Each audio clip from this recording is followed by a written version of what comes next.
RAB 11 এর সিপিএসসির একটি আভিযানিক দল গোপন সংবাদের ভিত্তিতে ডেমরা নারায়ণগঞ্জ সড়ক সংলগ্ন একটি বাসায় অভিযান পরিচালনা করে একজন অস্ত্রধারী সন্ত্রাসীকে গ্রেপ্তার করতে সক্ষম হয়।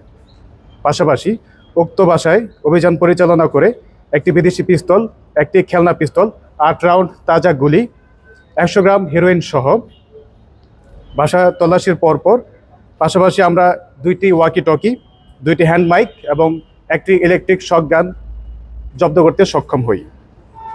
প্রাথমিক অনুসন্ধানে জানা যায় অভিযুক্ত রনি ভূঁইয়া নারায়ণগঞ্জ জেলার 2500 থানার হাসান ভূঁইয়ার ছেলে। সে ডেমরা থানার মধ্য হাজিনগর এলাকায় কিছুদিন আগ থেকে বসবাস করে আসছিল। তার বাসা থেকেই উল্লেখিত জিনিসপত্র আমরা উদ্ধার করতে এবং জব্দ করতে সক্ষম হই। ঢাকার ডেমরা সহ 2500 থানা, ইভেন রূপগঞ্জ সহ বিভিন্ন এলাকায় সে এই অস্ত্রধারী সন্ত্রাসী বিভিন্ন ধরনের অপকর্ম, চাঁদাবাজি, সন্ত্রাসী কার্যক্রম পরিচালনা করে আসছিল।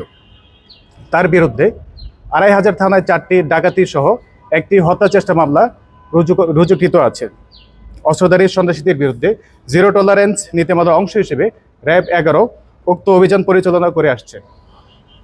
এছাড়াও দেশের বিভিন্ন শান্তি শৃঙ্খলা বজায় রাখার উদ্দেশ্যে অস্ত্রধারী সন্ত্রাসী এবং মাদকের বিরুদ্ধে র্যাবের নিয়মিত অভিযান অব্যাহত থাকবে। গ্রেপ্তারকৃত আসামির বিরুদ্ধে পরবর্তী আইনানুগ ব্যবস্থা প্রক্রিয়াধীন রয়েছে।